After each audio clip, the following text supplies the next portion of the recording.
셋째 날이고요. 시편 22편 말씀을 함께 나눌게요. 1절 말씀입니다. 내 하나님이여 내 하나님이여 어찌 나를 버리셨나이까. 어찌 나를 멀리하여 돕지 아니하시오며 내 신음소리를 듣지 아니하시나이까. 내 하나님이여 내가 낮에도 부르짖고 밤에도 잠잠하지 아니하오나 응답하지 아니하시나이다. 하나님은 우리를 버리지 않습니다. 라는 제목으로 말씀을 함께 나누도록 할게요.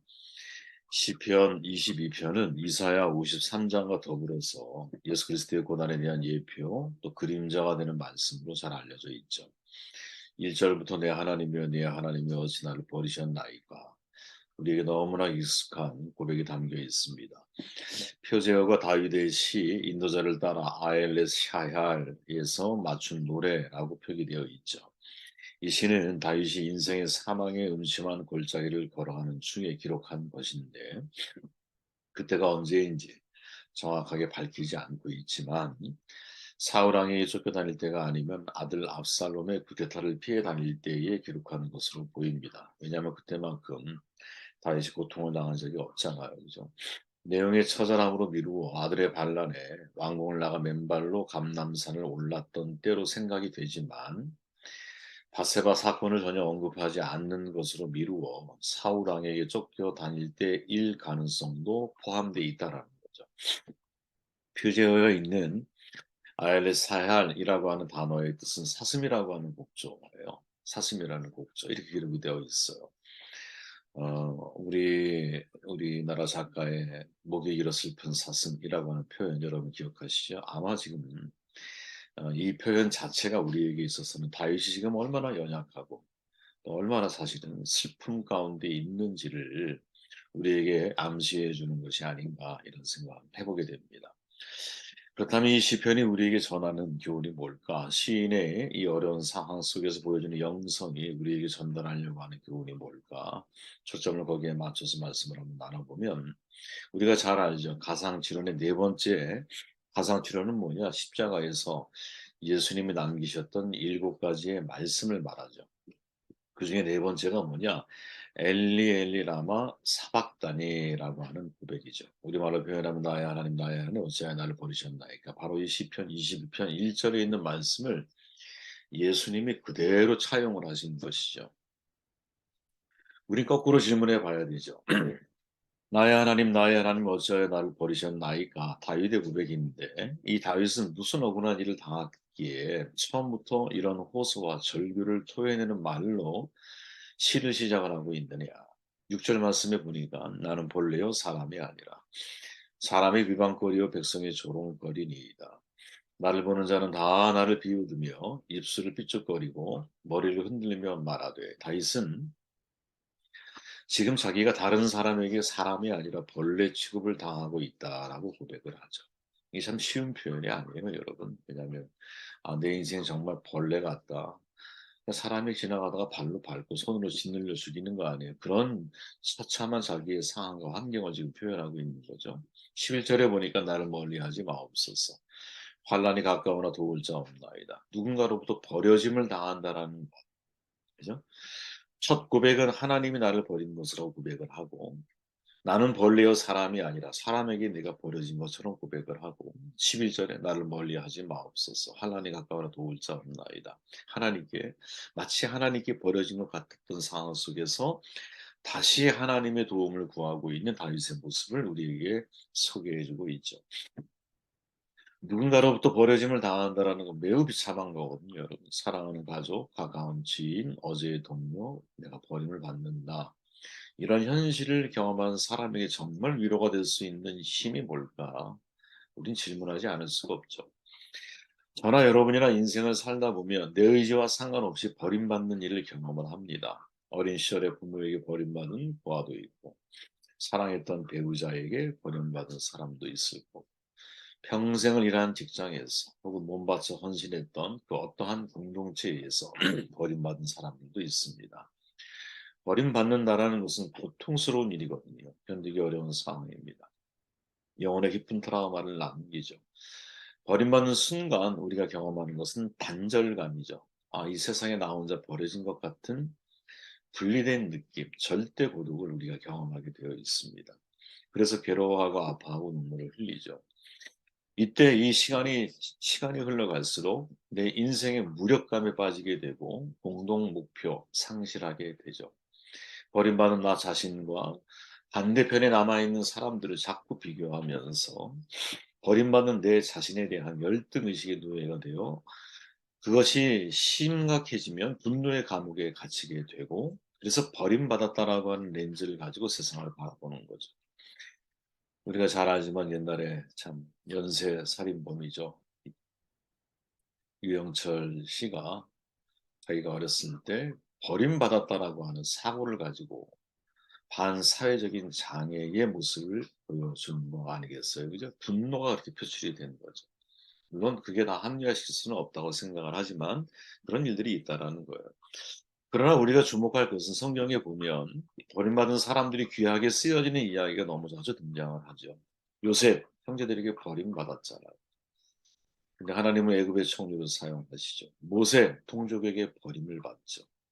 그러나 결국 민족의 리더십으로 쓰임을 받죠. 다윗 그의 인생의 오늘 고백처럼 누구인지는 모르지만 버림을 받은 삶이 그의 삶 가운데 있죠. 그러나 하나님 마음에 합한 왕으로 끝까지 쓰임을 받죠. 예수님 마지막 십자가상에서 당신의 고백이지만 물론 그 고백은 버림받았다라는 고백보다는 사실의 정확한 의미는 하나님이 어떻게 하나님 자신을 버릴 수 있느냐.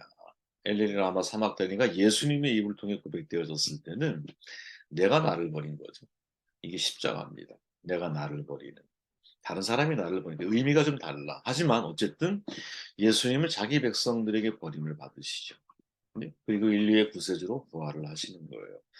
근데 이 분들의 공통점이 뭐냐?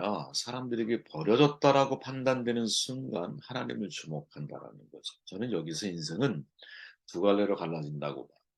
제가 언제나 마음에 담고 있는 생각이 있어요. 모든 상황과 환경, 이거는 바꿀 수 없는 경우들이 많아, 내가. 하지만 이 환경에 대한 반응은 내가 선택할 수 있다라고 하는 확신이에요. 알코올 중독자 아버지 밑에서 자란 두 아들이 하나는 알코올 중독자가 되고 하나는 의사가 돼서 홀릭 중독에 걸린 사람들을 치유하는 일을 하기도 하죠. 즉 버림받은 순간에 혹은 내가 처한 상황에 대한 나의 반응을 어떻게 결정할까? 이게 사실은 성경에 나와 있는 버림받은 사람이 우리에게 던지는 중요한 교훈 가운데 하나라는 거죠. 우리가 누군가에게 버림을 받았을 때 올바른 선택을 하기 위해서는 결론입니다. 하나님이 우리를 버리지 않는 사실을 확신할 수 있어야 한다. 세상은 나를 버릴 수 있을지 모르지만 하나님은 당신이 선택하신 사람들을 버리지 않아요. 이것을 여러분 마음속에 늘 받아들이고 품는 그런 종들이 되셨으면 좋겠어요. 마가복음에 보면 여러분, 마가복음 굉장히 중요한 장이에요. 왜냐하면 예수님의 가상 7원 중에서 오직 딱 한 가지만을 소개하는데 그게 바로 엘리 엘리 라마 사박단이에요. 15장 34절에 보면. 자, 질문해야 되죠. 왜 마가는 가상 7원 7마디의 말씀이 있는데 그중에 유독 시편 22편 1절만을 인용을 하고 있을까? 이유는 너무 간단해요. 마가복음은 여러분 일반적으로 주 70년경에 기록된 것으로 알려지거든요. 초기 기독교 신앙 공동체가 직면했던 가장 큰 문제가 뭐냐? 생존의 문제야. 내가 사는 거. 왜? 그 당시는 굉장히 핍박이 가중되어지는 절망적인 상황. 70년의 예루살렘이 함락이 되죠. 하나님의 성전이 도리에 돌아앉지 않고 다 허물어져. 그리고 유대 나라가 멸망한 해로 기억이 돼. 유대 나라의 멸망은 주 66년부터 시작된 유대 전쟁의 마지막 결과였거든요. 유대인들은 여러분 로마의 억압으로부터 해방되기 위해서 이방인들을 몰아내기 위해 끊임없는 투쟁을 해왔어요. 그러던 중에 주후 64년 로마의 네로 황제가 기독교에 대한 최초의 정치적인 박해를 가하기 시작을 해요. 그리고 원형 경기장에서 사자의 밥으로 던져요. 십자가에 처형을 시켜버려요. 로마 역사가죠. 우리에게 잘 알려진 사람은 아니지만 술피키우스 세베루스라고 하는 사람이 쓴 연대기에 보면 다음과 같은 내용이 나와요. 그동안 기독교인들이 숫자가 아주 많아졌으며 그 가운데 네로가 안티움을 주재하고 있는 동안 로마에 불에 파괴되는 일이 생겼다. 모든 사람의 여론이 화제의 원인을 황제에게 돌렸으며 네로가 그곳 새로운 도시를 건설하기 위해 그렇게 한 것으로 생각되었다. 네로는 그 비난을 기독교인들에게 돌렸고 무죄한 자들에게 잔인한 부분이 가해지게 되었다. 들짐승의 가죽으로 그들을 덮어 씌워서 개들에게 먹혀 죽게 하는 새로운 사형이 고안되었는가 하면 많은 사람들이 십자가에 매달려 죽거나 불에 타 죽었으면 몇몇 사람들은 이런 목적을 위해서 따로 구분되었다가 날이 저문 후에 밤 동안 불을 밝히기 위해서 태움을 당하기도 하였다. 바로 그때 바울과 베드로가 순교당했는데 전자는 칼로 머리를 베어 죽임을 당했고 후자는 십자가에 달려 죽었다. 제가 중간중간에 좀 생략을 한 거예요. 정말 잔인하죠. 그죠? 근데 이 시대를 누가 살았느냐? 마가 공동체가 살았다는 말이에요. 가중되는 핍박과 고난 속에서 마가 공동체, 이렇게 로마의 절대 권력을 가지고 있는 사람들이 엄청난 이 고통과 고난을 경험을 해야 하는 상황 속에서 이 사람들은 여러분 하나님께 버려진 것 같은 두려움에 사로잡히는 거죠. 네. 여러분 진짜 우리가 그런 고통 속에 들어가 보잖아요. 저도 그렇고 여러분도 아, 나 혼자구나 이런 생각이 들지 않아요. 그죠? 이를 바라보고 있는 마가 기자는 그들을 향해서 가상 실현의 그 어떤 말이 아니라 딱 한마디 엘리 엘리 라마 사박단을 외치시는 예수님의 모습을 소개하고 있다. 무슨 말이냐? 예수님도 지금 마치 나의 아버지, 나의 하나님, 나의 어제 나를 버리셨나이까 아버지로부터 버림의 고통을 겪으신 분이라는 사실을 강조하면서 공동체를 격려하시고 용기를 주려고 하고 있다라는 거지. 그래서 여러분 신학적으로 이거는 마가복음에 기록된 엘리엘이 라마 사박단이라고 하는 가상칠언의 한마디는 공동체 전체의 상황을 암시해주고 있는 중요한 메시지를 담고 있는 거예요.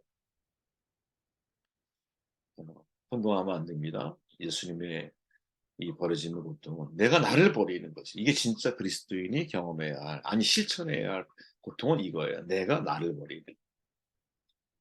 그런데 다윗은 지금 첫 고백은 사실은 하나님 앞에 내가 버림을 받았다라고 하는 생각을 품는 거지. 그러나 절대 하나님은 우리를 버리지 않죠. 여러분 바울이 다메섹 도상에서 부활하신 예수를 만났을 때 이런 소리를 듣죠. 나는 내가 핍박하는 예수다.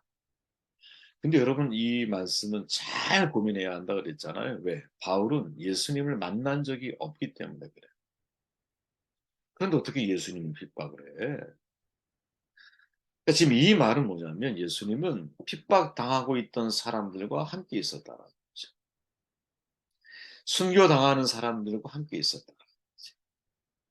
그 사람들과 함께 있기 때문에 바울이 예수 믿는 그 어떠한 사람을 핍박한다 할지라도 그는 하나님을 같이 핍박을 하고 있다는 거지. 이걸 여러분 우리식으로 해석을 해 보십시오. 우리 입장에서. 아, 하나님은 나를 혼자 버려두는 분이 아니시구나. 그러니까 수용소에서 제2차 세계대전 때 한 아이가 교수형을 당하고 있는데 30분이 지나도 숨이 안 끊어지니까 사람들이 그 모습을 바라보면서 너무나 절망스러워. 하나님이 어디 있느냐. 그때 누군가 그렇게 말했다 그러죠. 하나님은 저 소년 곁에 계시네. 그 말이 맞는 거죠. 사람들에게 버림을 받은 것 같아 우리가. 근데 하나님은 우리를 버리지 않아. 거기에 살아있는 증거가 뭐냐. 네가 핍박하는 예수다라고 하는 이 한 고백 속에 핍박당하는 사람과 함께하고 계셨던 예수님을 소개해주고 계시죠. 여러분 시편 22편이 유대인들의 불임절에 노래하는 시편 가운데 하나, 중요한 시편 가운데 하나예요. 불임절에 잘 기억하시죠? 페르시아 아하수에로 왕이 통치하던 때 에스더가 죽으면 죽으리라. 하만의 그 유대인 말살 정책을 이제 극복하기 위해서 모르드게와 에스더가 놀라운 일을 해내는 그 절기를 기념하잖아요. 그죠? 이게 불임절이잖아. 그런데 중요한 게 뭐냐? 에스더를 우리가 묵상할 때 여러분 중요한 전제가 있었죠. 그게 뭐? 한 번도 하나님이란 이름이 등장하지 않아. 에스더에. 그런데 전체 내용을 보면 모든 사람과의 관계, 갈등, 대립, 그 모든 상황과 환경 속에 하나님의 이름은 거론되지 않지만 하나님을 함께하고 계시고 하나님은 간섭하고 계시고 하나님은 그들과 함께하고 계신다라는 거죠. 그죠? 진짜 큰 고난과 어려움 속에 있을 때 여러분, 나 혼자 버려진 것 같은 느낌이 들 때가 있어요. 그때 우리에게 필요한 게 뭐냐? 나는 네가 핍박하는 예수다. 내 고난 가운데 함께하고 계신 하나님을 눈에 보이지 않지만 우리의 마음속에서 흔들리지 않고, 마치 마가가, 어? 마가 공동체가 로마 황제에 의해서 엄청난 핍박이 가중되고 있는 상황 속에서 그들이 아 마치 하나님에게 버려진 것 같은 자기의 처지를 두려워하고 고통스러워할 때 엘리 엘리 라마 사박단이라고 하는 단 한 구절, 그죠? 가상실현의 한 구절을 소개함으로 그 공동체에게 위로와 용기와 힘을 전달하려고 했던 것처럼 저와 여러분들의 인생도 바로 이러한 시간이 필요하다는 거죠. 하나님은 우리를 버리지 않습니다. 여러분들을 버리지 않습니다. 오히려 여러분들의 고난의 그 한 중심에 하나님은 함께 동행하고 계십니다.